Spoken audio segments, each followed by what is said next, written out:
Well,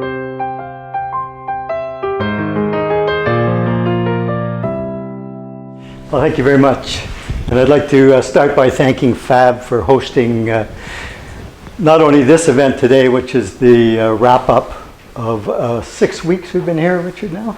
Yeah, the show's been going on for 6 weeks, and it's just been marvelous. FAB created these history boards for us, and the artists from the CPAWS Draw Camp have created this beautiful artwork from a variety, like more than one season on the Draw Art Camp. CPAWS is our other partner in this. CPAWS, Canadian Parks and Wilderness Society, Ottawa Valley Chapter, is led by John McDonald. John is just endless energy, and we thank him very much for envisioning both the Draw Art Camp and the preservation of the Dumoine River. John was very instrumental in 2008 in getting something called aquatic river status for the Des Moines, which protects it from hydro, mining, settlement, and logging. It's a narrow corridor. We hope to expand it. And through John's leadership, he has expanded it to the Collonges and the Noir. And we're working on expanding it to include the Kippawa, Poussière, and the Fil de Grande sometime in the next 5 years. So thank you again, Richard and FAB. I'm Wally Schaber. I'm the director of something called Friends of Des Moines. Friends of Des Moines is a very ad hoc group that began as a group of paddlers and guides in 2016 who were a little upset with some deterioration that was happening on the Des Moines River. The campsites were getting dirty, the portages abandoned, and we just decided that it wouldn't take too much for us to rehabilitate those campsites and portages. So we created the Algonquin Park style Thunderbox washroom and built 25 of them, and different groups going in over the years 16, 17, took one box down with them on the river trip and installed it on campsites and cleaned up the campsite at the same time. And over the years, we've now put 40 boxes in the Dumoine Watershed. So it's been a fun experience. And when we finished that project, we arrived at Grand Chute, which is the spectacular middle site on the Des Moines River. It's a waterfall that's a drop of 50 feet, and it was the hub, the center where a lot of people met, where information was exchanged, and also where the loggers had to decide how they were going to move their logs around this falls, which would damage their logs. I'm going to get to that in a minute. So but we recreated the portage trail around that, and then when we were finished that project, we were so excited by another trail we found that we built a hiking trail from the Ottawa River to Grand Chute. So that's the history of Friends of the Des Moines.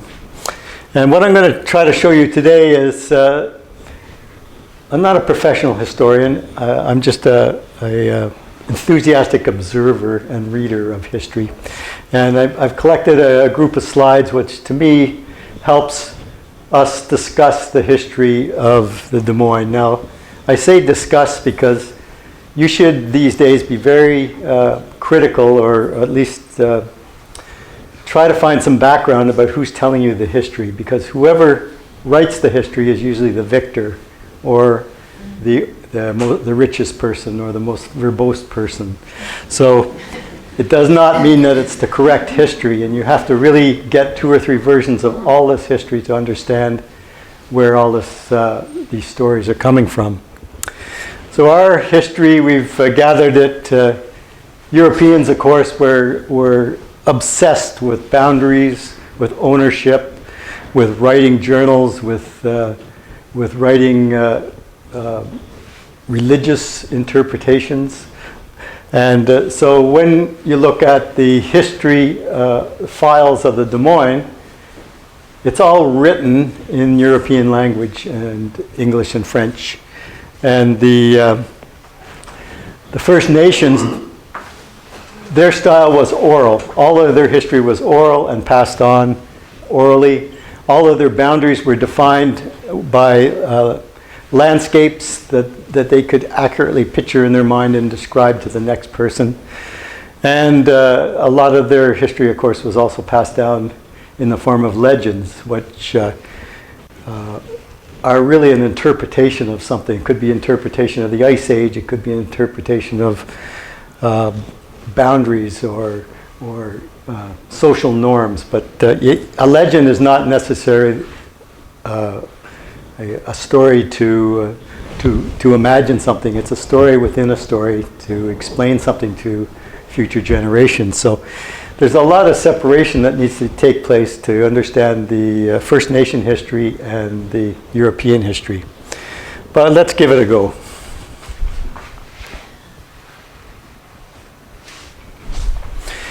My first trip on the Des Moines was 1969. So that enters me into history, I think. They say that a generation is 25 years and a lifetime now in Canada is 80 years.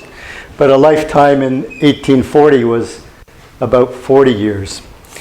So if you wanted to describe the history of the Des Moines in terms of lifetimes, then what I experienced at the beginning of my trips was the end of an era of logging on the Des Moines River. This is the log chute at Grand Chute that was the vehicle that moved the most valuable logs around the waterfall that you just saw in the previous picture. I say the most valuable logs. There was three types of logs. There was long squared timber. Those are the first ones that they cut. They were worth a fortune. They were 40 to 60 feet long, and they were going all the way to Quebec City to be loaded to go over to Britain to be made into docks and homes and ships. So the second type of log was a log that was sawed into 16-foot lengths. And this wasn't as valuable a log. It was going to the mills at Chaudière Falls right here. So it didn't necessarily go down the log chute. It wasn't valuable enough to go down the log chute. The last type of logs was pulp and paper. That was around 1900. And those were the 4-foot logs made out of anything they wanted to cut. And they were pretty cheap to cut and move, so they didn't get to use the log chute either. So these log chutes only lasted from about 1840 to 1910. And this one on the Des Moines has completely disappeared now. So there's no history for your children to look at, except that's a Grand Chute, which is, that's at the Grand Chute. Now, if you want to do further reading about the history of the Des Moines or just the history of this topic I'm talking about, my two favorite books are the Historical Atlas of Canada and the Upper Ottawa Valley. But this is our website, brand new and very beautiful, and there's 65 books listed that have some sort of relationship or mention of the Des Moines River. So once you read that volume of books, then you start to get a better idea of what the history of the Des Moines was. Of course, the history begins before the land was capable of supporting vegetation or wildlife, which leads to supporting First Nations, First Peoples. This is a picture of the Champlain Sea, which is the weight of the glacier tilted the land so that the water rushed in from the Atlantic Ocean and rushed up the St. Lawrence and Ottawa valleys to a height which was about the Des Moines River. So that was all seawater, and there's lots of skeletons that are discovered about beluga whales and saltwater fish and mammals, which defines this boundary. And Pink Lake, which is right about here, is an elevation of 162 meters. And it was definitely, what they're discovering there proves it was under salt water. This is the mouth of the Des Moines, which is 142 meters. And to us, that definitely means that salt water invaded the mouth of the Des Moines probably up a good 10 miles up the Dumoine River. So, ironically, today, that same mouth of the Dumoine is flooded again, this time because of a dam. So 5,000 BC, don't ask me how they define this. This is a lot of technical research that goes into the fossils that they discovered as to what was capable of growing as the glacier receded. But you can see that down in the Ottawa Valley, there was good vegetation starting to grow up to 5,000 years ago. And vegetation leads again to animals feeding off vegetation. It leads to better soil. It leads to the ability to grow things to survive and hunt things to survive. So there's no doubt that 5,000 years ago, people were living on Morrison Island near Pembroke. And those people came in mostly from the south. There was some that came down from the high Arctic coast, but most of them came in from the south, and they spoke a language that evolved, or today is defined as Iroquois. But there was definitely a population, a bit more migrant, but a population living in the Ottawa Valley around 3,500 BC.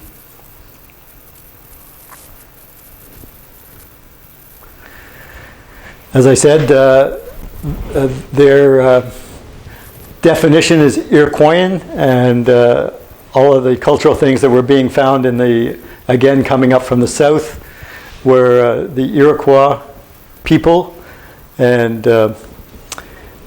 they migrated all the way along the St. Lawrence, because that was such a good trade route and such a good fishing and hunting route that's how people moved along in those days. There was crops coming up from the south, which were corn and other bean crops, and they came into the Ottawa Valley about this time.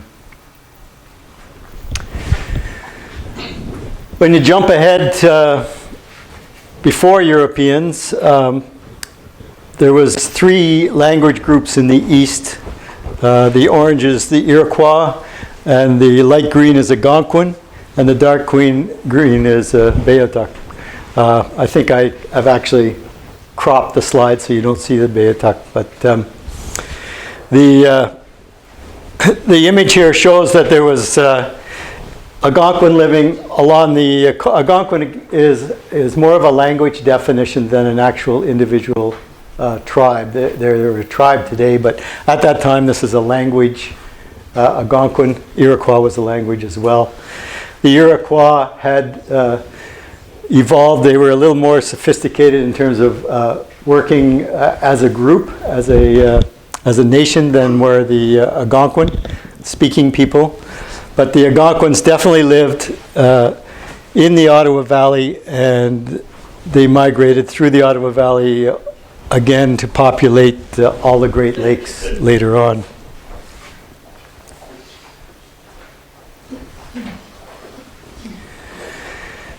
When the Europeans arrived, they introduced trade goods that made a whole lot of things interesting for the First Nations. They introduced firearms, they introduced cooking pots, they introduced a lot of things that made life simpler for First Nations. And when there's a trading partner, it leads to a conflict often because there's limited trade goods. So what happened was the Iroquois wanted all the trade to go south towards their territory, and the other nations were quite happy to have it go along the Ottawa and St. Lawrence River. Now the Iroquois were the most sophisticated, both in terms of war and again united themselves as a confederacy. And they pushed the Algonquins out of their territory, and the Algonquins and the Huron, you will remember the Hurons were completely annihilated on Ste. Marie among the Huron.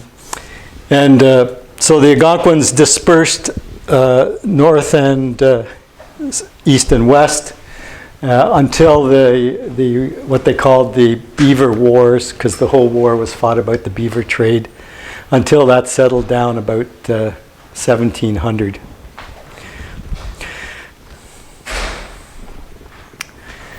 The strongest or the most powerful band of the Algonquin in this territory were the island people, the Kitchissiprini, and they had a very famous chief, Chief Tavasant, and he was also known as the One-Eyed Chief, I gather because he had one eye. But the French, like Champlain, called him La Borgne, and he was leading his people away when the Algonquins attacked his island sanctuary, which was Morrison Island, Allumette Island. And ironically, he used to charge a toll for anybody that wanted to portage across his island. No matter whether you were a European trader, he even charged the priests to go across his property, and of course all the other First Nations from the Great Lakes that were trying to trade. So the Iroquois attacked the Huron and the Algonquin more to keep the trade off of the Ottawa River from going to Quebec City and Montreal. They wanted that beaver trade to go south to the Dutch at New York, which were their trading partners. Poor old chief, in 1636, when his island was attacked, he made a pilgrimage to the Hurons to see if they would join him in war against the Algonquins, and the Hurons were under attack on their own, so they couldn't help him, and he died that same year. But within the next chief also called himself Chief Toussaint, and also the rumor is he made himself out one of his eyes, so he would be. So the name is a little confusing in history. You'll see, there's this guy lived to about 125 years old, but it was a series of chiefs that called themselves the same name. So when I look at pairs of people that I would like to talk to in history that sort of represented the same period, I look at Champlain. He was born in France in 1567, and he died on Christmas Day in Quebec City, 1635. And Le Borgne, he met Champlain in 1603 at Tadoussac after a very successful war with the Iroquois. He met him there and invited him to come and visit his village. And Champlain did that in 1615. But this La Borgne was quite a clever trader. He didn't want Champlain to go any further. So it seems like he made up a whole bunch of stories about why he shouldn't go further upriver.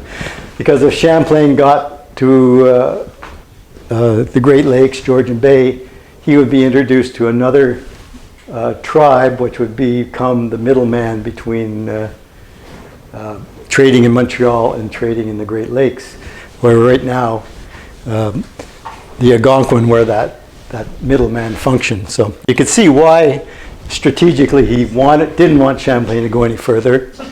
Champlain, prior to him going, sent out two emissaries. One was Etienne Brûlé, a very famous character in history, and the other one was Nicolas Vigeot. Nicholas was interesting in that he claimed that he traveled with the Algonquins all the way to Hudson Bay, James Bay, and there they told him that there was a white man wandering around. So putting the dates together, it could have been Henry Hudson. And there's lots of mystery about Henry Hudson going along. But those two gentlemen, in my mind, sort of represent the two worlds that were colliding. Now, Champlain, being a European, he was pretty well brainwashed, as most Europeans were, with the doctrine of discovery, which essentially said there's nothing superior to a European, and everything should belong to a European, and any savage you find, it's your job to either convert them, kill them, or take all their land. So that was an edict of the Pope, and that lasted a very long time. Still it's prevalent. I found this a fun sign that I found on an Algonquin website. It's not a real sign you'll see on the side of Highway 17. It's just, but it points that when the Europeans showed up in North America, the indigenous people were not nomads, not few, not savage, not impoverished, not immigrants, and they were not looking for salvation. Thank you very much. When they did have a strong economy, a commerce, trade, they had permanency, stewardship, inheritance, artistry, drama, and health care, politics. So everything that was being imposed upon them, they already had. It was a different style and in a different way. And as the author here says, and we still do. There's a very interesting law case coming down with Kitchissippi now claiming all the land pretty well that is Gatineau Park and La Vérendrye Park and everything in between. So that'll be interesting to see how that is settled. Pretty well there is no ceded land from the Algonquins. There is no agreement. There's no trade. Definitely there is a land claim to be made there. This is a very interesting book if you can ever find it. It's written by a gentleman that grew up in Kippawa, which is where the families of the Dumoine band emigrated to, and it's a real fascinating history from an Algonquin perspective. There was basically three motivations that they talk about that motivated the first Europeans. They were either representing God, they were either seeking glory as a military man, or they were seeking gold. Gold in those days were furs. So the French, there's actually quite an impressive, I guess, claim to a continent by New France, because their explorers from 1600 to 1750 pretty well explored everything down to the Gulf of Mexico and claimed it for France. It didn't take much to claim something in those days. You just sort of build a cairn and claimed it, because of course the First Nations had no claim to it.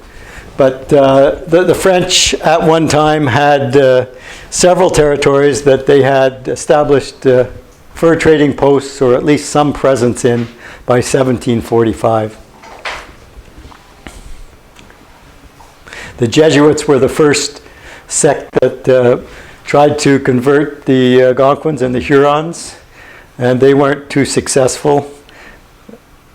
Of course, everything that followed the Europeans, some of it was very negative. There was epidemics that pretty well wiped out half of the indigenous population. So up until about 1850, the population numbers of Europeans and indigenous in Canada were about the same. But in the beginning, they were at least 4 times as many indigenous people as there was Europeans. So, but the epidemics of 1630 to 1650 wiped out 50% of the population, just an horrendous impact, because there was no immune system to everything that was being brought over from Europe. This is one of the first maps to come out of France. Here's your job. You're a map maker. You're the royal map maker in France. And I'm going to send you my journals. And the Jesuits are going to send you their journals. And a few other guys are going to send you your journals. And you have to make a map of Canada by reading the journals. So this one was made And this is supposed to be the Dumoine. And the Dumoine was defined as going all the way up to Lac Saint Jean, and then you could go down the Saguenay to. So getting the concepts and the scales would be extremely difficult from France because you'd never been there. You don't even interview the people that wrote the journals. But the names of some of the rapids are interesting, and you'll see one here called the Labourne, which is, of course, Morrison Island, where I mentioned that the island people that charged a toll had their settlement up till 1636. This is Lac Dumoine. Lac Dumoine is a very special place in terms of the Algonquin people that were originally the Dumoine Band. And we went up to Wolf Lake First Nation, which is in Kippawa, and interviewed the elders there to find out how to make, or what the names were of some of the, both the river and some of the highlights. And one of the most interesting one we found was Lac Dumoine was a very special place, which they named Kigo Ashanabik, which translates into turn-back lake people. That's what they called themselves. And so you're looking at a lake here that you can go in any cardinal direction, go up or down a river in any cardinal direction you want. And that's a pretty unique site in the watersheds of Quebec, actually. There's only one other lake like this over in Temagami.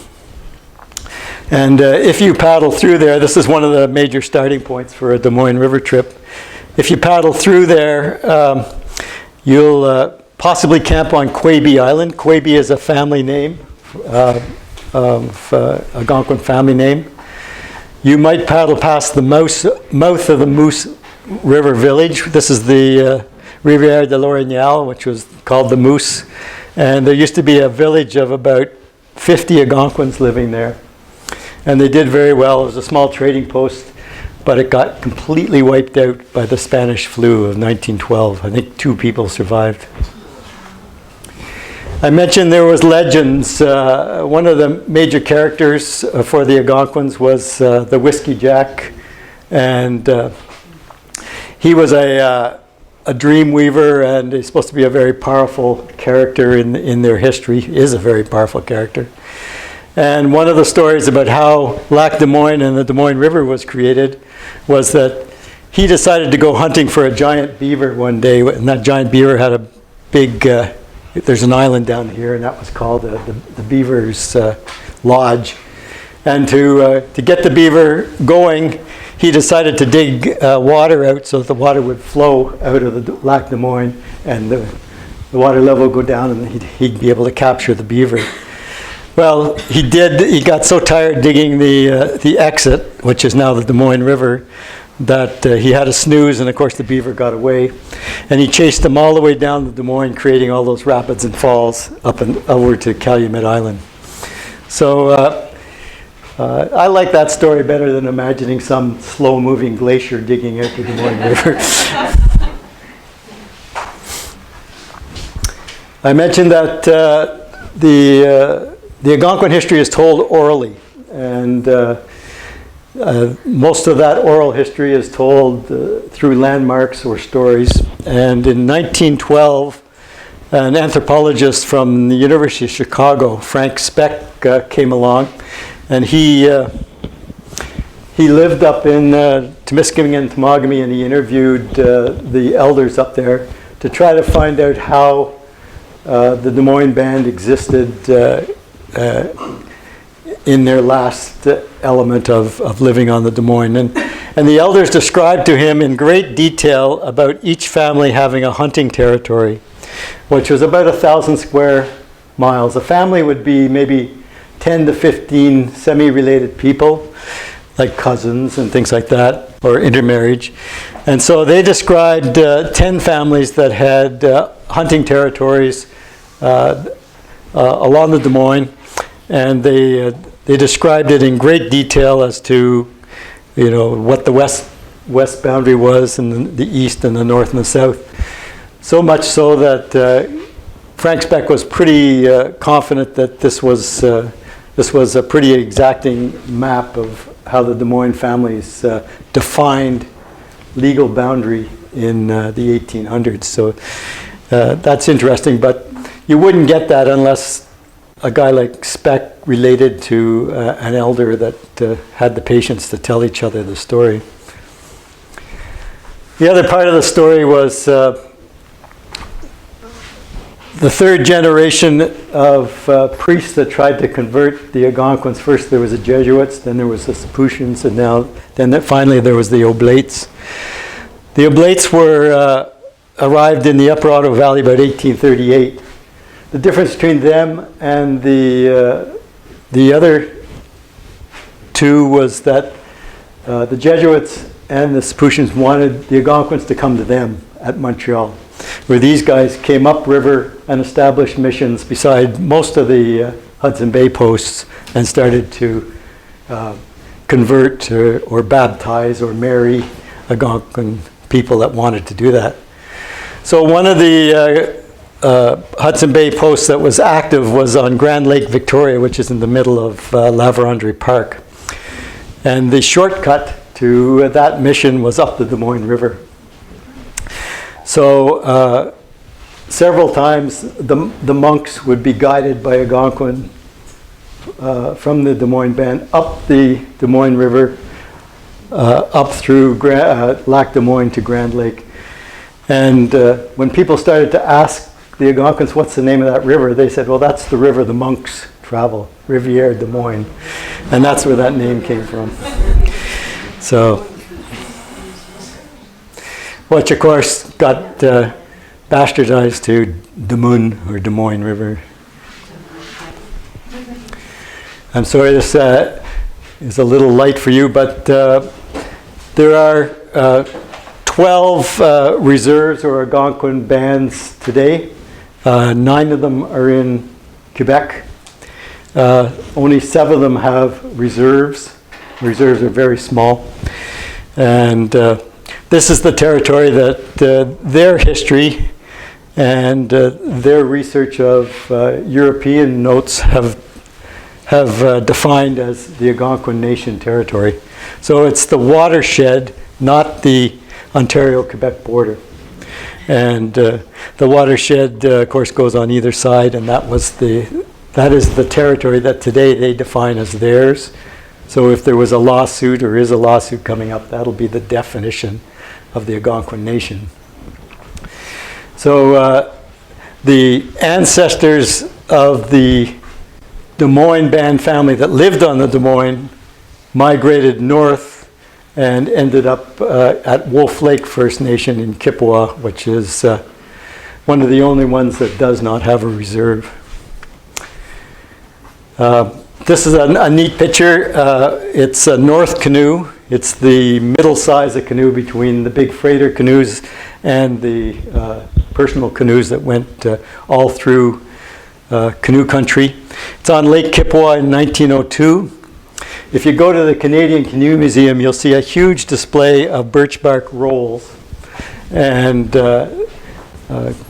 Craig MacDonald, one of the great historians, tells me that the birch bark rolls, there was no better birch bark than from this watershed right up to Grand Lake Victoria.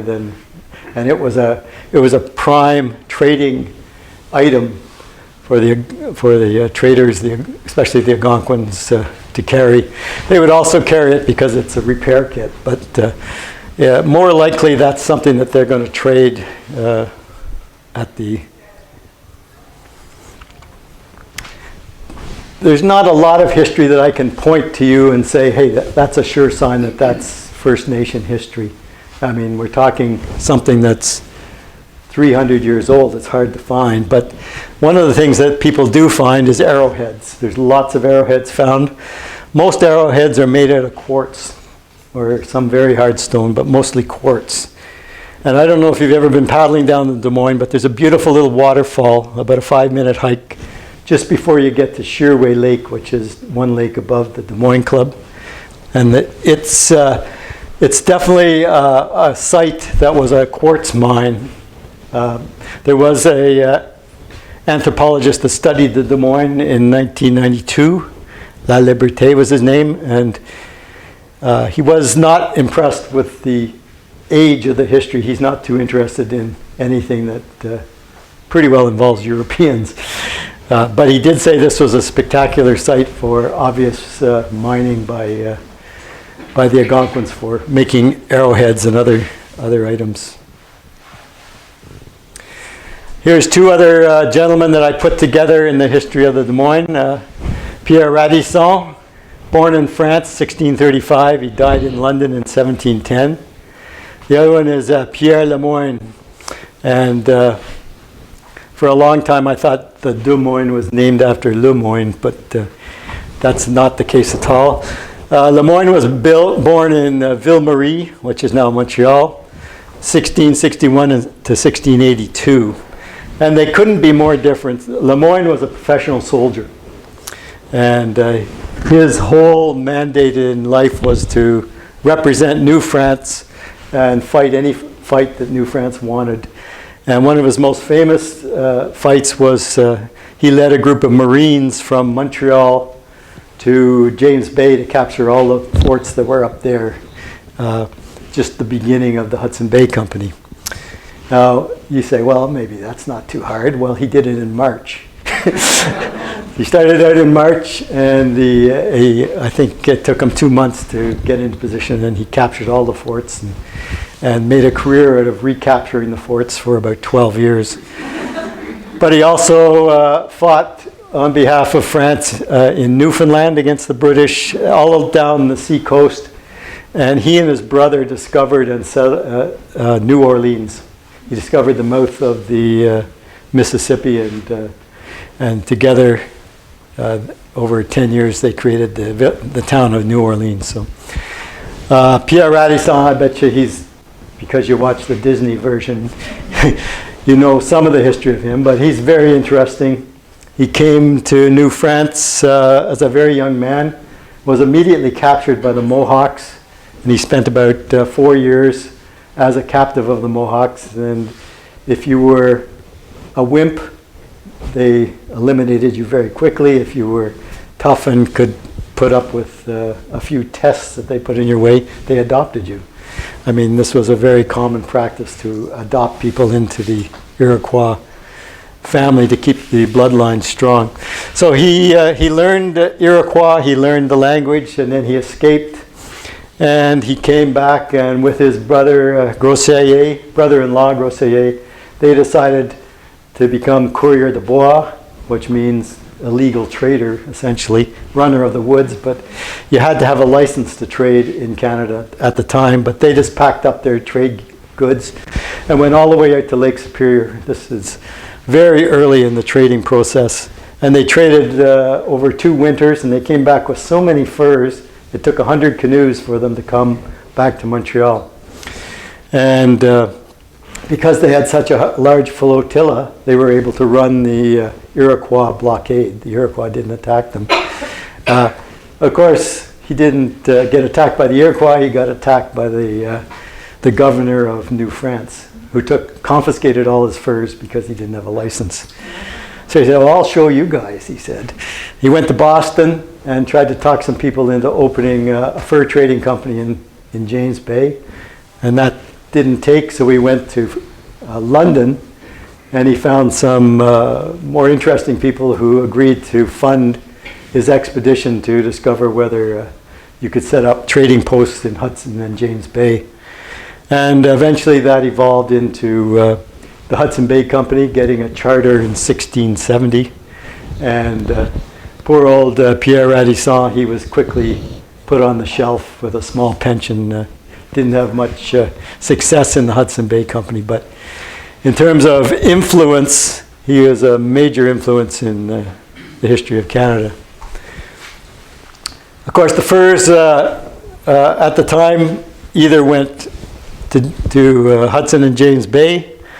Again, the English liked to just build a little trading post at the mouth of a river and wait for the Cree or anybody to bring the furs, whereas the French would go and make contact actually marry into the trading partner's family and become much more integrated, and even though they had longer supply routes, they had a more interesting trading style. So that was the trade pattern that started to exist right there. And then these two fellows would come along. That's Alexander Mackenzie and Sir George Simpson. So Alexander Mackenzie was more of an explorer, as you know. He started out from Montreal. He had his own trading company, XY Company. He had 3 trading posts on the Ottawa River. He has very detailed notes about how long each of the portages is on the Ottawa River. You can read his journal. And he describes the portage across Rapide d'Ouachemine, about being very difficult, 2 portages. And he describes the mouth of the Dumoine as he paddles by too. And of course, he goes all the way to the Pacific Ocean. And this is a good 10 years before Lewis and Clark. So he is, in the history of North America, he's a pretty spectacular character. He ends up selling or joining his company with the Northwest Company traders and becoming a partner in the Northwest Company, which was the big competitor to the Hudson Bay Company. Northwest Company was Scottish, worked out of Montreal, and the the Hudson Bay was out of London and worked out of London, and Hudson and James Bay. Well, this would never last. The competition was too fierce. Each of the posts where they overlapped, there was several murders, several fights, and in the end, it was the government of the day that said, "You two have to get together and merge," and they did merge in 1821. George Simpson, he was more of an aristocrat. He had a huge place at Lachine Rapids, right beside where all of the brigades would start to go west. But he was no sissy. He had his own special canoe, an express canoe. This is him here. He didn't paddle, of course. And he was very big on impressing anybody when he was arriving, so he used to have at least one voyageur or somebody that could play the bagpipes. And if you were coming into a major fort, you would put on better clothes, clean up, and play the bagpipes coming in. But he put in like over 20,000 miles, river miles, water miles, in his short career when all the travel was done by his express canoe. He was sort of embarrassed that his chief guide lived on the Ottawa River and turned into an independent trader and abandoned poor old George. By about 1860, there were colony roads up the Ottawa River Valley, and George scrapped the whole idea of trading goods by freight canoe. He had them shipped up by sleigh in the winter up to Mattawa, and then dispersed by canoe from there. So George was continually fighting a concept of trying to keep trade alive, and he probably portaged over the Rapide d'Ouachemine portage and past the Dumoine River at least half a dozen times. Another person that portaged by there that left us a truly Canadian feeling repertoire of paintings was Frances Ann Hopkins. Her husband was a chief trader and secretary for Simpson, and they traveled many times up and down the Des Moines River. And of course, just left us a series of spectacular paintings. Any one of them could have been inspired by a cliff around the Des Moines or on the Ottawa River close by. Ironically, she left us this painting too, which is a timber raft. A very early version of a timber raft. You can see them using a lot of sails, a lot of oars. But by 1850, there was a lot of competition on the river. There would be brigades of canoes carrying trade goods, but there was just as many rafts and booms going down the river to Quebec City. So no wonder she was fascinated by that. But of course, what a life that was. This would be the final phase of the cutting season. You would go into the bush in the winter. You would cut these huge red and white pines. You would square them, and then you would have to river drive them down and around the falls to the mouth of the Des Moines. There used to be a huge boom right at the mouth of Des Moines. It's on this map of 1850.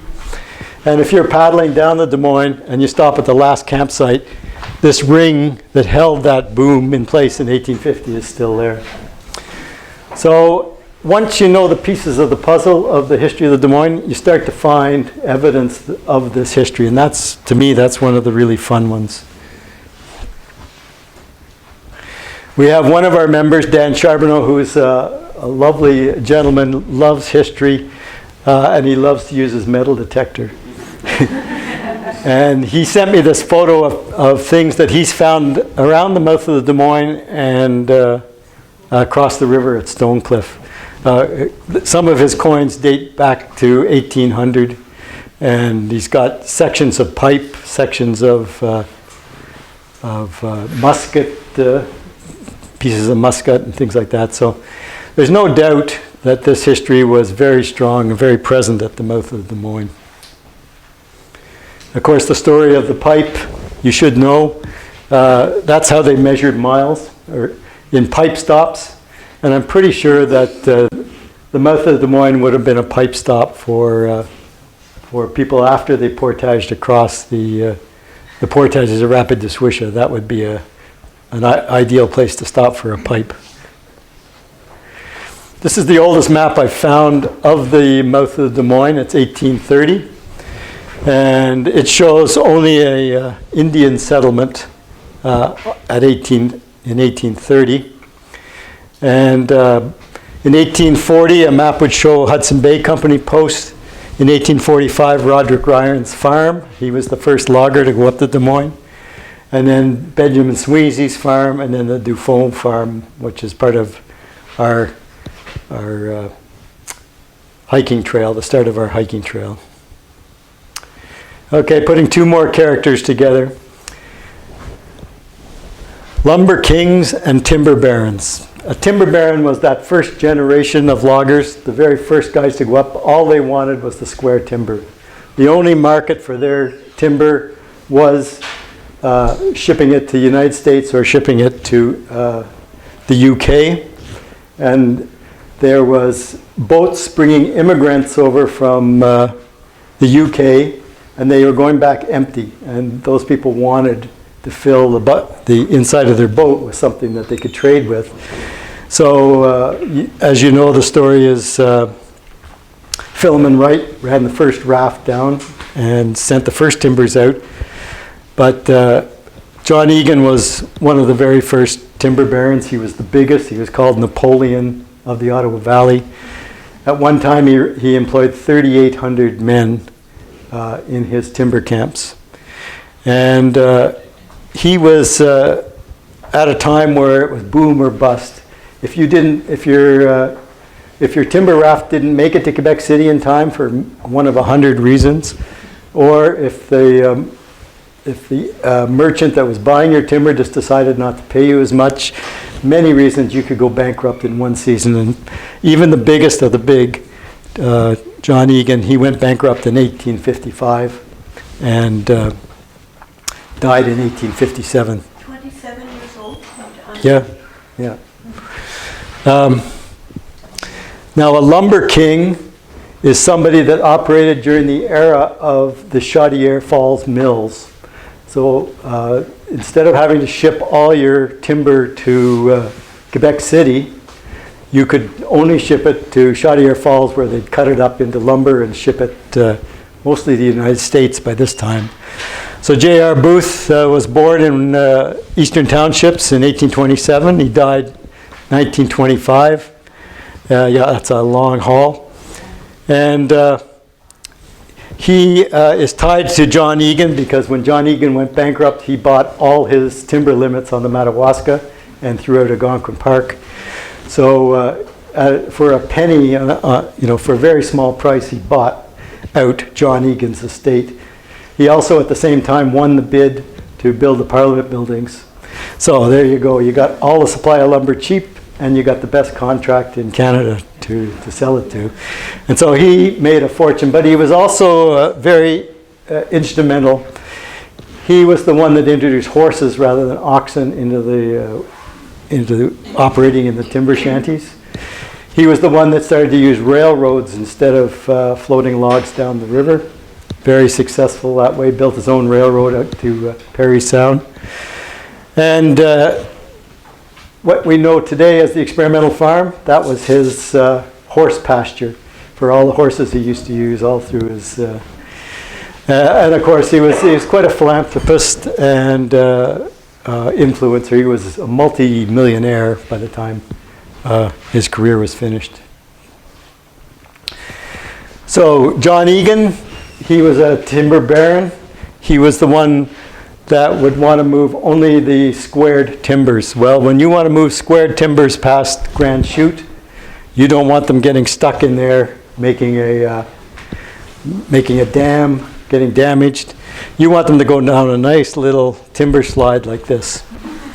Now, there's no real pictures of the actual slide at Grand Chute. This is built by the same people that built the Grand Chute slide in 1871. And this one is on the Cologne River. But the first slide was built in 1850 by a guy named William Moffat, who was working with John Egan on his estate, his timber limits on the Dumoine. And it would literally cling to the edge of the Dumoine River cliff at Grand Chute.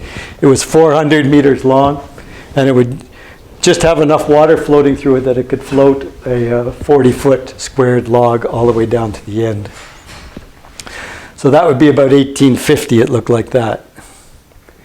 About the same time, Canada created the Geological Survey Department, and its first director was William Logan.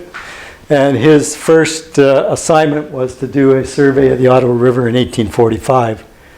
Now, why did he go to the Ottawa River first? Well, there was such competition on the Ottawa River at that time that the government really needed a survey to tell them what the heck was going on. So this is a great read if you love history, because he describes every day that he went up the river and everybody he met. Very interesting. So he ended up landing at the mouth of the Des Moines and walking up the logging road that goes all the way up the Des Moines in 1845. He walked to Ryan's Chute. Very interesting. Look at these characters. Okay, this is Peter and Maggie and Mike Lamont and Mark Odette. But what I wanted to show you was a square timber, how big they are. So we're not sure whether this is a square timber that didn't make it to the Ottawa or whether this was part of the log chute that went around the Des Moines. We're not sure yet. But it's at least 50 feet long. It's nicely squared. We've now hauled it up and turned it into a bench at one of the last campsites around the Red Pine Rapids. So make sure you have a morning coffee on your next trip down the Des Moines one. Now this is a hiking campsite and a canoeing campsite, so you can go either way.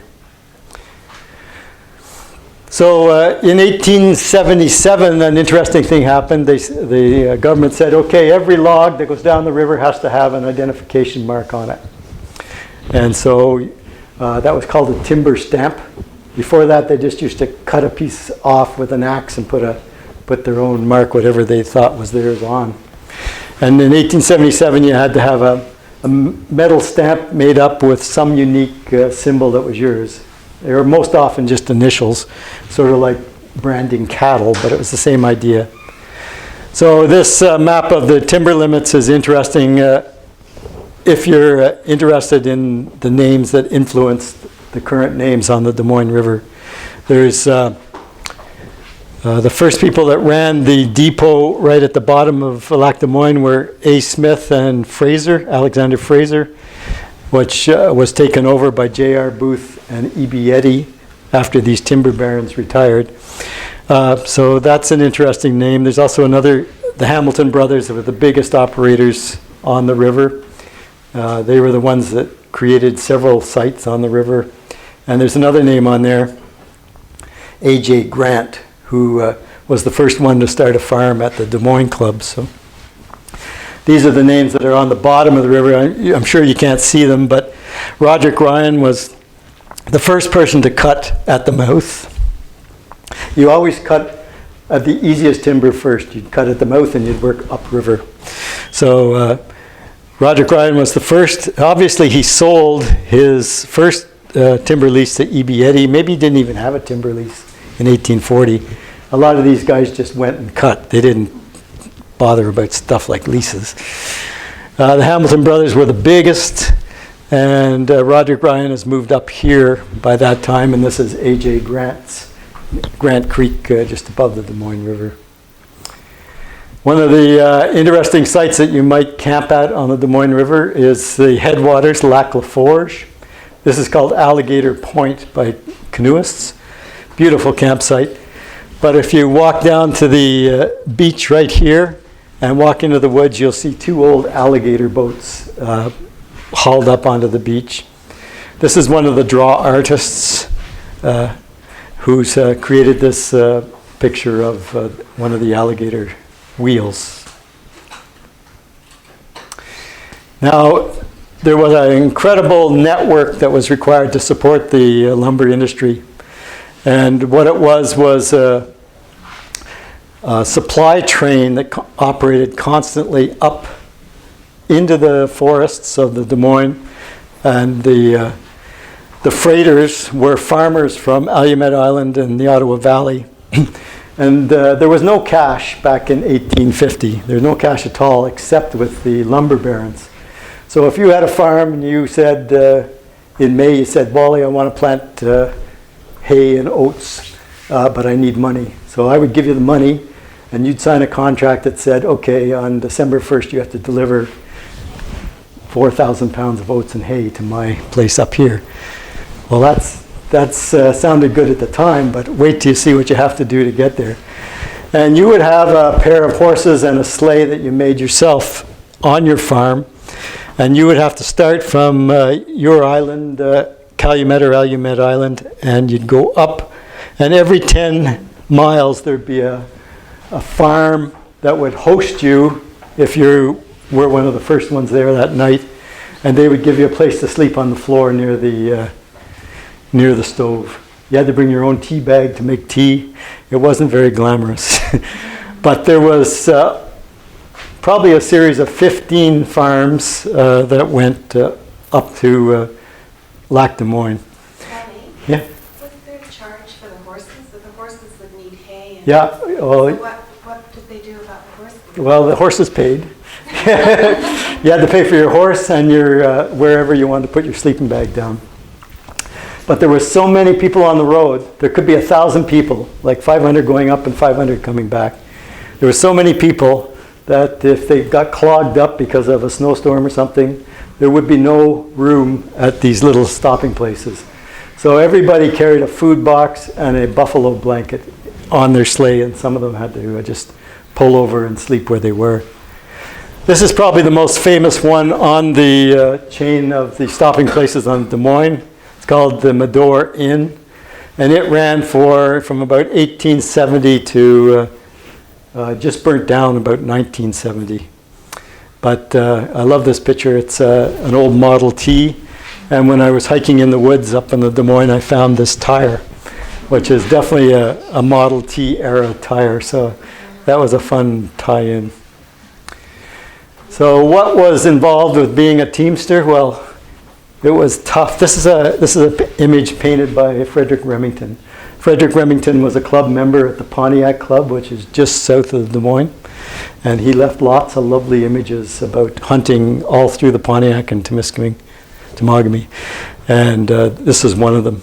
So it was just your farm animals and a a sleigh on runners that you carved yourself. Sometimes you put a bunk in front of it that would allow you to carry more bulky items. Sometimes it was a train of 2 sleighs. And what you'd be delivering is something that's already contracted, and you would deliver it up to whatever shanty you were contracted by. And yeah, basically you brought your own lunch, you brought your own food basically, and you just paid for a little warmth and a stable for your horses. That's a more recent picture. This is probably 1930, but it hadn't changed a bit. So the snow is so deep that the guys have to walk in front of their horses, and the horses would be struggling. You can see that there's not a load on this one, so they're coming home, but still, what a tough way to make a living. You won't sign that contract again, I bet. We celebrate the sleigh that they used in our stamps, in our artwork, and this is a fellow carving one of the runners on the sleigh. Now, on the Des Moines, we're finding a lot of metal sleigh runners that would be attached to the bottom of this, because sometimes the snow wasn't that deep and you were constantly hitting rocks and you couldn't afford to have your sleigh break in half. So there was always a metal runner on the bottom of those wooden sleighs. Now the saw era, the Lumber King era, was a different animal completely. So the logs would be part of a river drive that would happen every spring in March and April. The guys worked extremely hard, very dangerous work. And this sign we found on the Des Moines, someone sent me a picture of it from Kippawa actually. And it's very unique because it has the 3 languages on it, you know. So there is one grave that we know about. I'm sure there are many. And some of the books that we mentioned talk about 30 pairs of boots being hung at Ryan's Chute, which is the last rapids before the Des Moines today. So they used to hang your boots wherever you died, and if your boots were better than my boots, I was allowed to change my boots for your boots. This is a map from 1860, and people ask me, where did the names come from for the rapids? Well, I'll mention a couple of them later, but this says Foot of the Horse Race. So Rabbit Lake is just above the Des Moines Club, and this is the lake below the Des Moines Club. This is the Des Moines Club today. So the horse race was all the series of rapids from Big Steel all the way down to the bridge before the Des Moines Club. Is called the horse race because you could, a logger in his wagon could challenge a canoeist in his canoe to race the river versus the road, and the finish line was the bridge. So it must have been quite a spectacular thing to see that race in action. So the most spectacular of the stopping places on the upper Des Moines Road is the Des Moines Club today, but it was originally the farm homestead of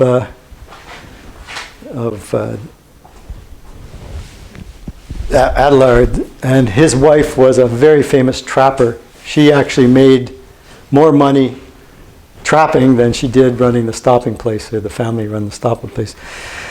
So they sold their family home to another group called the Johnsons, who ran it as a lodge, hunting lodge in the 50s. And then Mr. Johnson, Charlie Johnson, was part of a plane accident that crashed in 1954, and the Des Moines Club bought the building that you see today from the Johnsons. One interesting site on the Des Moines Club site is this building here. And this building is a building that was moved from Rowanton Depot, which is about 20 kilometers down the road. And this building is this building. And this was originally the post office and the foreman's headquarters at Rolfton Depot. So Rolfton Depot was right here. And the other thing that's interesting on this 1860 map is this name, Ponus. Ponus was actually a Nipissing First Nation gentleman, and there was one census and one census only in 1871. The first census was 1861. The second census, they decided to do a census on the Dumoine River. And it's a spectacular snapshot of who lived up there. And they sent one oblate priest to take a census of all the First Nations, and another white fella to take a census of all the loggers and logging camp people.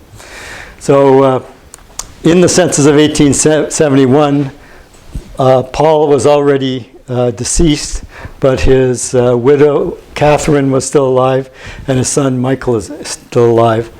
And you'll see the name Simon as part of those hunting territories I described on that map of 1911. The interesting thing about Ponus was he was always hired as a guide by the first survey guys that went up the river. So the very first surveys were run on the river about 1840, and Ponus and Cecil Fildegran were always the guides for these fellows. Fildegran is now the Fildegran River, named in celebration of him. And we have named the campsite on the east side of the Des Moines Grand Chute Bridge, Ponus Campsite. Small tribute to him.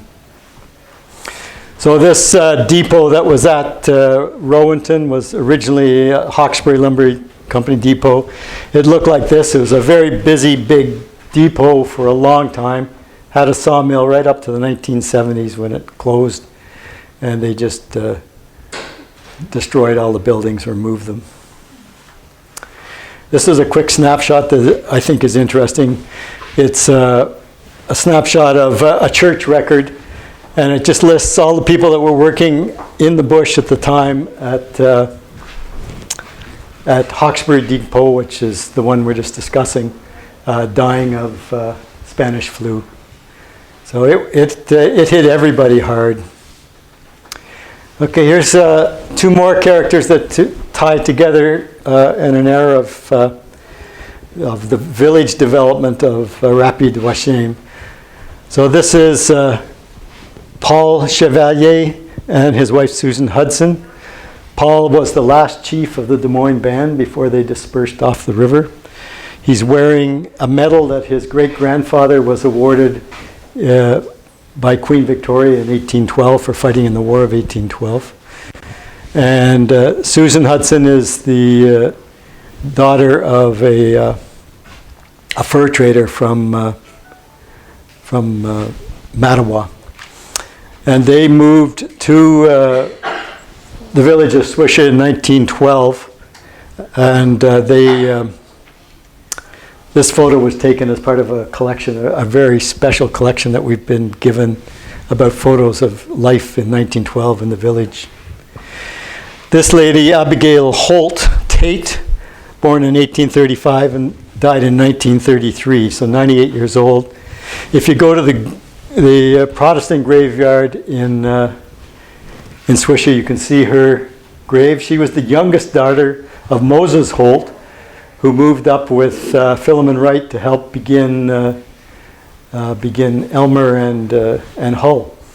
And as Elmer and Hull got too big, he decided to move up to Swisha and become. He led his family up there. He took his 3 daughters and 3 son-in-laws up there. They ended up being the timber slide master, and they built a hotel. This is we're going to create a walking tour of the village of Swisha, but I won't go into that too much. But basically, the portage, the Hudson Bay Company post was here, and you would paddle to here and portage to this lake, and then you'd paddle across and you portaged out to the Ottawa River again. That was called the DEUX2 Joachim portages, and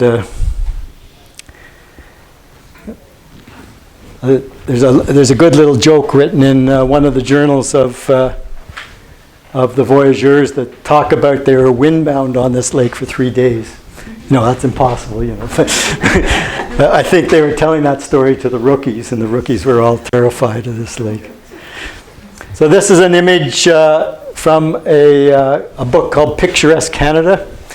And Picturesque Canada was pretty well the first adventure travel logbook that you could buy for tourism in Canada.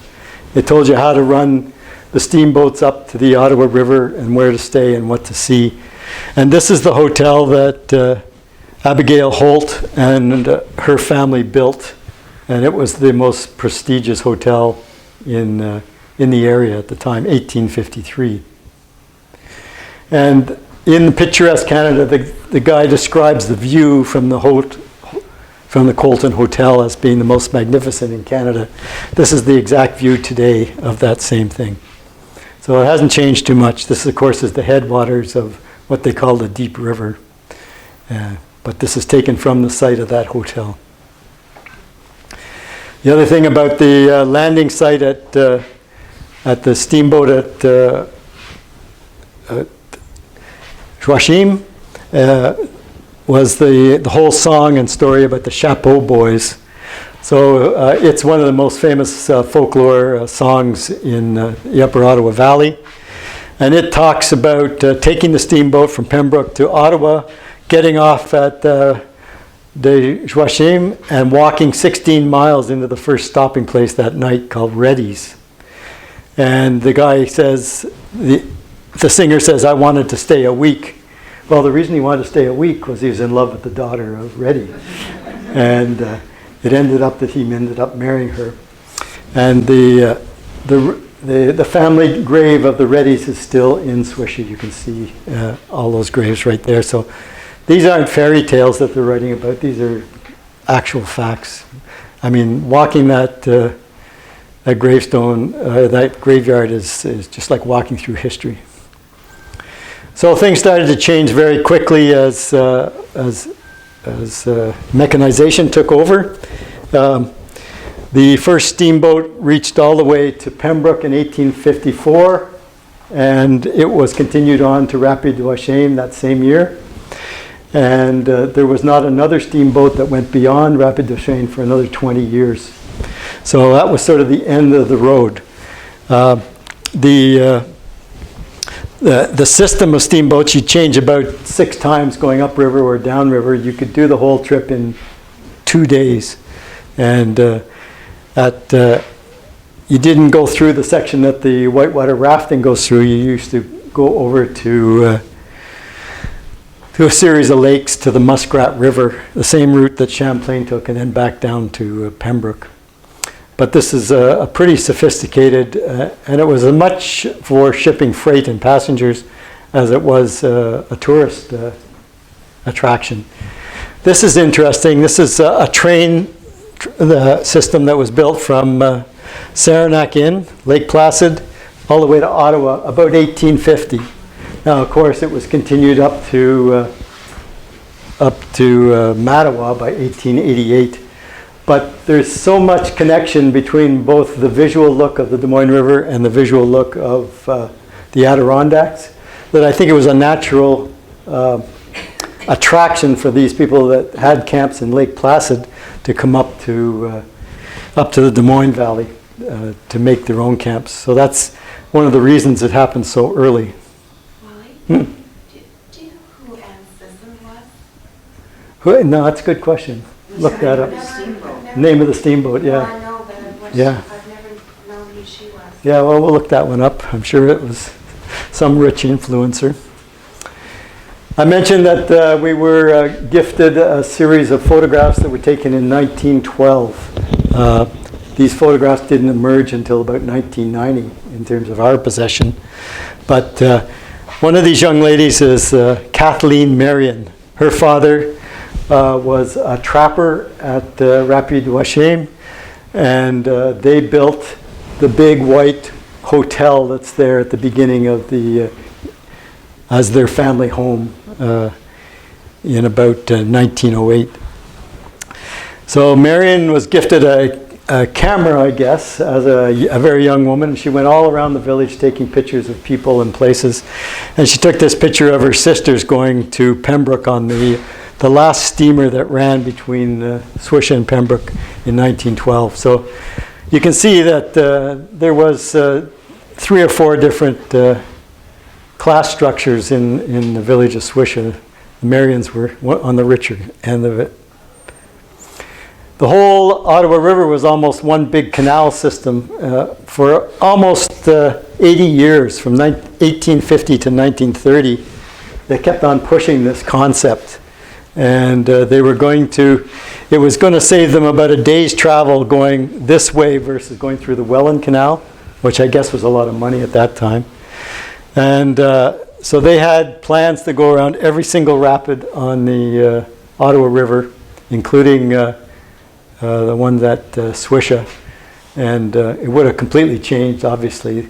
But it's a fascinating read if you want to read this fellow's book about how we almost had a canal system from Montreal to Georgian Bay.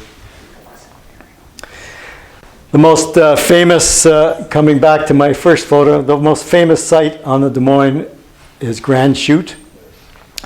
And it's the northern gateway to our hiking trail. And even if you don't want to go on the hiking trail, there is a beautiful day hike around Grand Chute, originally called the Portage Trail. Grand Chute, this is a 1936 air photo. And we're just last week, Peter and Maggie and a group of volunteers were up there, and the water's so low that you can see where all the spikes were and all of the portions of the original timber slide were. It's a very unique opportunity to go and see that right now. But other things that are interesting here, this is the timber boom, and there must have been storing some logs in there. This whole clearing here is we call the River Drive Camp, and we've developed a hiking trail that shows all that. This part was a farm, and so is this part. Those were all farms that were raising crops for the lumber camps. Remember, if you didn't have to ship your crop in, it was worth a heck of a lot more. So it's worthwhile making these farms in the middle of the forest. And of course, this is the Grand Chute, and this is the dam across Grand Chute, and the timber slide would have went right through here someplace. So the first timber slide went right along the edge of the river and emptied out here. In 1871, they built the longest timber slide in the world, and it went from here, it went inland right to the end of all of the 5 rapids of... any other comment on that one, Peter? No. I heard you mumbling. I'd like to look at that a little more. Yeah. The interesting thing about history, if you assume you don't know it all, you don't know it all, and you're happy when something falls in your lap like this. Just last weekend, we've discovered a mill that must have existed right at the Grand Chute that made all the lumber to build the timber slide. So the chute is this long, 3,367 feet, longest in the world. Now that wasn't that big a claim because there wasn't a lot of timber slides in the world. There was the original ones were observed in Sweden by Philemon Wright's son, Ruggles, and he came back and he built the timber slide big enough for a crib to go around Chaudière Falls in 1828.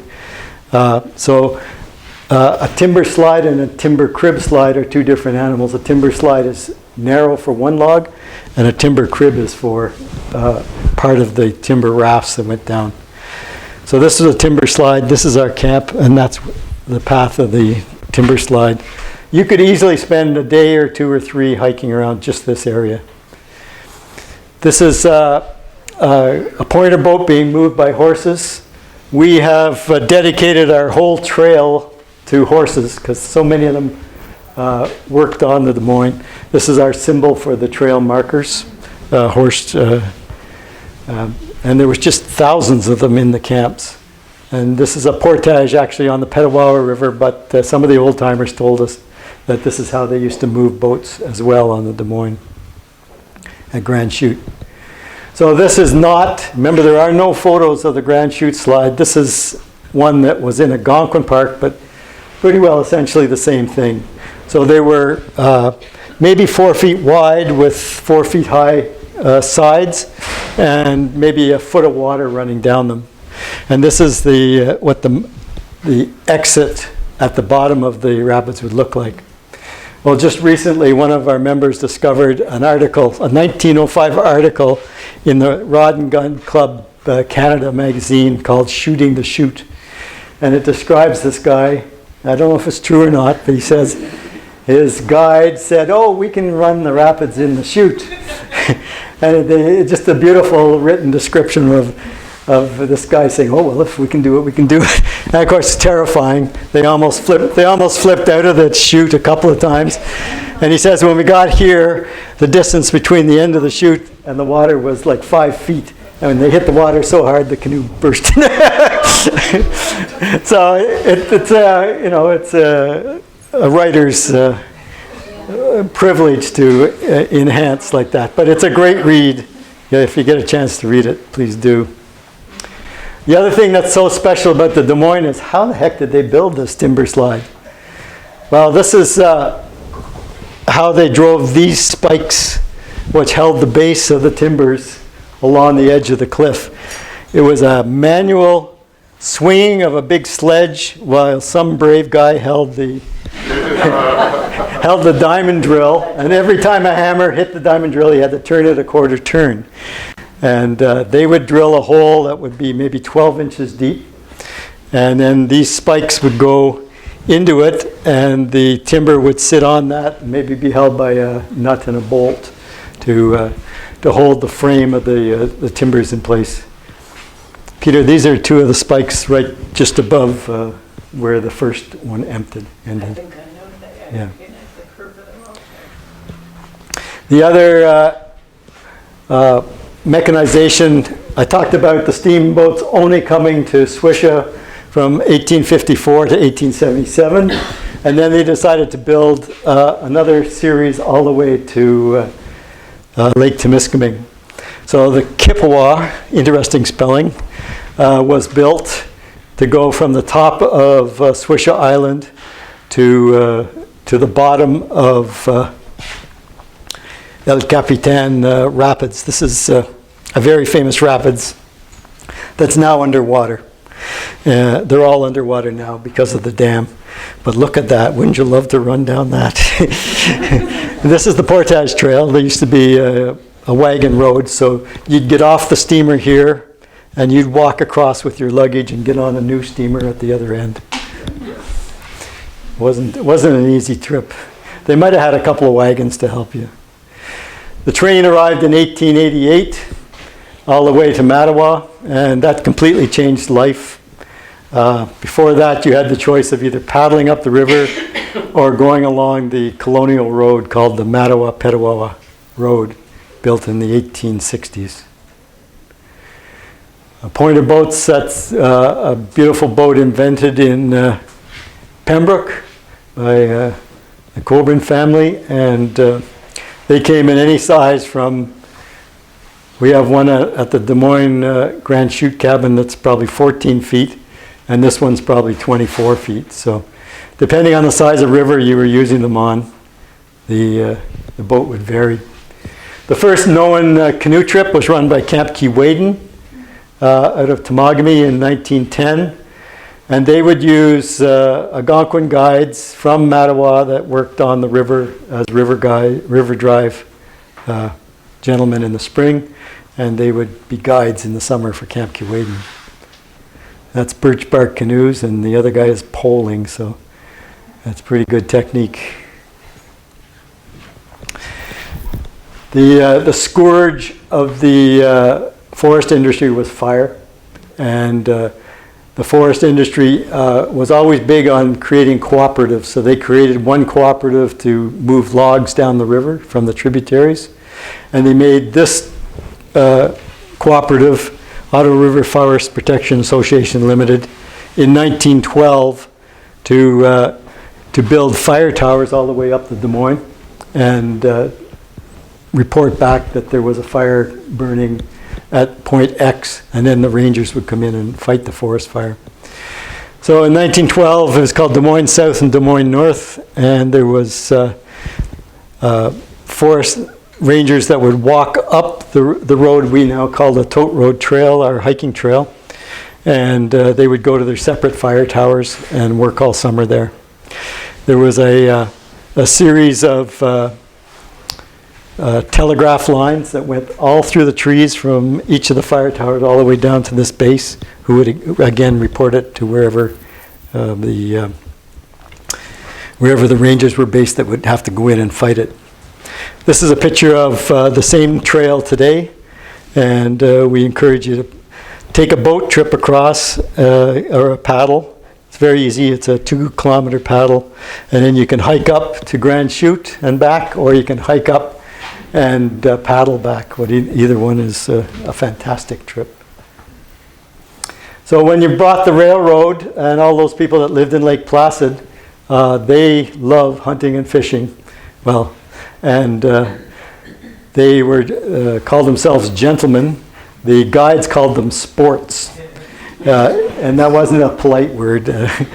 And the evolution of the sport coat came from that term. These guys would hunt and fish in their better attire. So this is the village of Stonecliff, which is right across from the mouth of Des Moines. And this is a group of gentlemen, probably members of the Des Moines Club or one of the other clubs up there. And in the summer, they would go down to the river and they would take a ferry across, which was just a cable ferry, because remember, before the dam, the river was only maybe half a mile wide at the mouth of the Des Moines, the Ottawa River.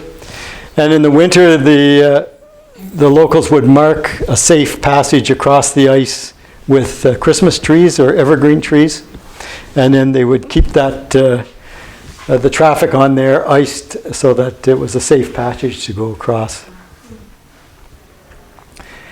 In 1890, the Quebec government created an opportunity for anybody that was rich enough to buy a private hunting and fishing lease. And you just had to be a group of people that would pay a fee, wasn't very expensive, and you'd have to also agree to hire your own game warden, which is okay with them too, because they wanted to keep all the other hunters and fishers out. So there was all of these in the Des Moines Valley. There was about 6 of them. The most famous one is the Des Moines Club here. It still exists. This one here is now operated by the ZEC.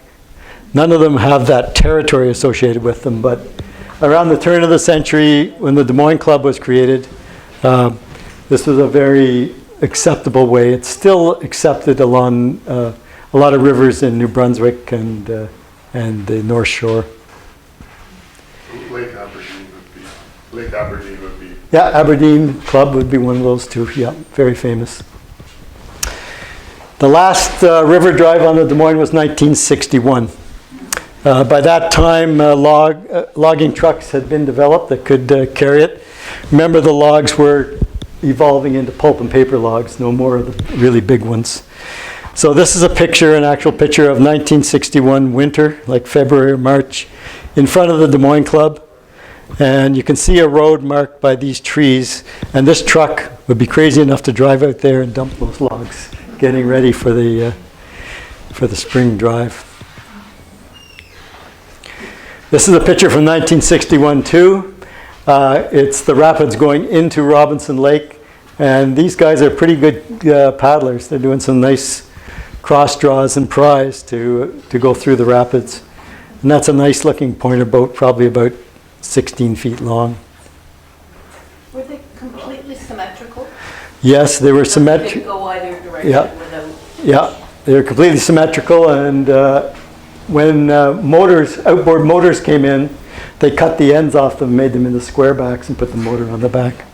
This is a very interesting shot. This is the cook's pointer boat, which of course would be very big. And he's literally cooking on a wood stove there in the middle of the river. We recently were gifted at our new museum at the Grand Chute base camp. We were gifted one of these stoves. And what's unique about them is they have 4 rings, 2 on either side. And you take the oars from the pointer boats and put them through the rings, and 4 guys would carry that over to the pointer boat and put it in. Yeah, look at how, that's pretty waterproof, eh? Crazy. Okay, here's our final era. I call this the era of modern recreation. And I feel these two gentlemen made the biggest impact on modern recreation.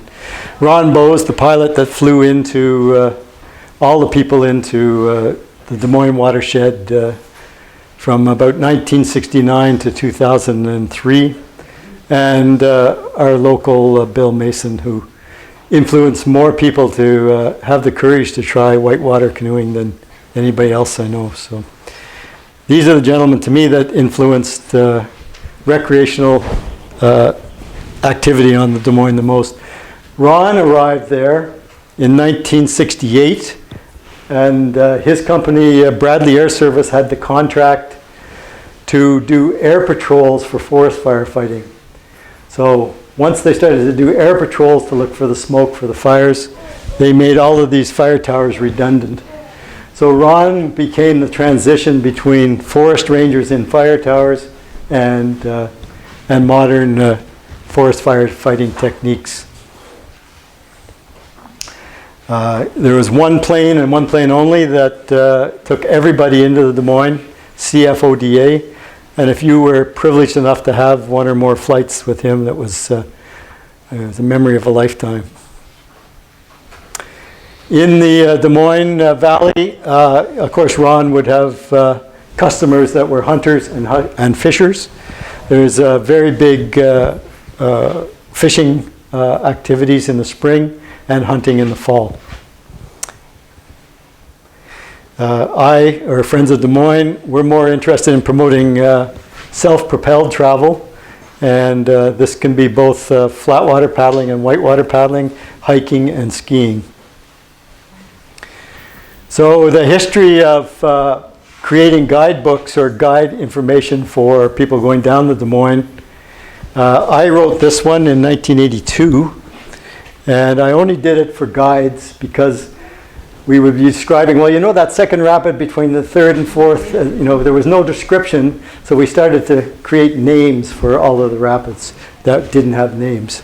So that's what I wrote here, was just new names for some of the rapids so that we could communicate a little better. We only printed 500 of those. The next one was the Federation of Canoe Kayak in Quebec. They came out in 86. Hap Wilson wrote his in 87.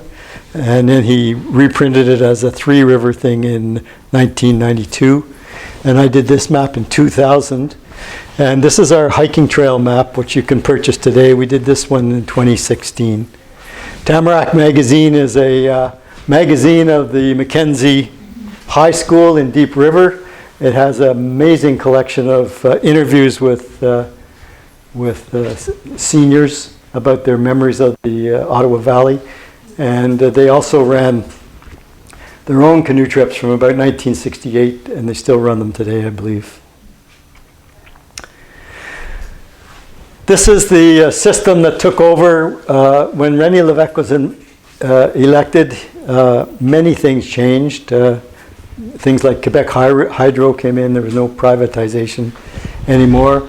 And they also made, they canceled all the large hunting and fishing leases.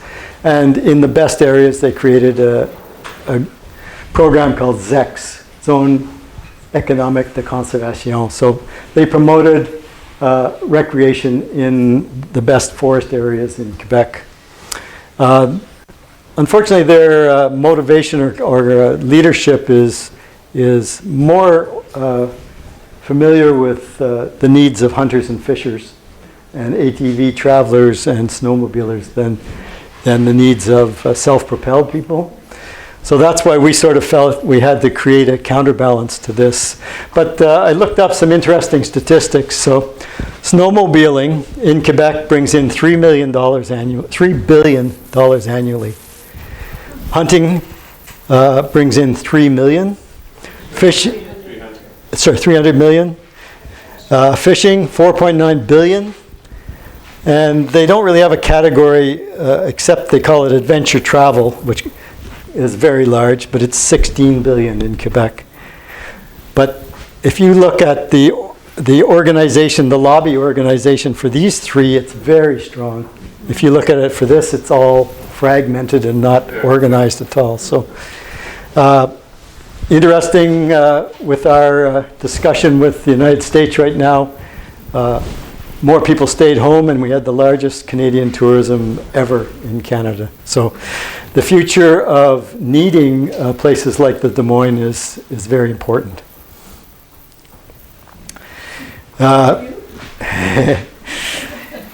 That's, I think there's as much potential for people doing sort of a hut-to-hut tour in the Des Moines in the winter as there is hikers or any other group. But it requires a whole other set level of infrastructure, which we're not capable of investing in yet. But that's Grand Chute in the winter. It's as beautiful in the winter as it is in the summer. Our partners in this project is Canadian Parks and Wilderness Society. And as I said, they were very instrumental in getting the aquatic reserve created in 2008 and expanded in 2014. They continue to be our eyes and ears and direction for being careful about conservation and the types of activities we promote. And they are currently have a campaign to try to link Algonquin Park, which is also linked to the Madawaska and the Adirondacks. They're trying to get this link created so that there would be a wildlife corridor that could literally go all the way from the Adirondacks to La Vérendrye Park. This is called the GAP campaign. And that's a very interesting campaign for us here to keep an eye on.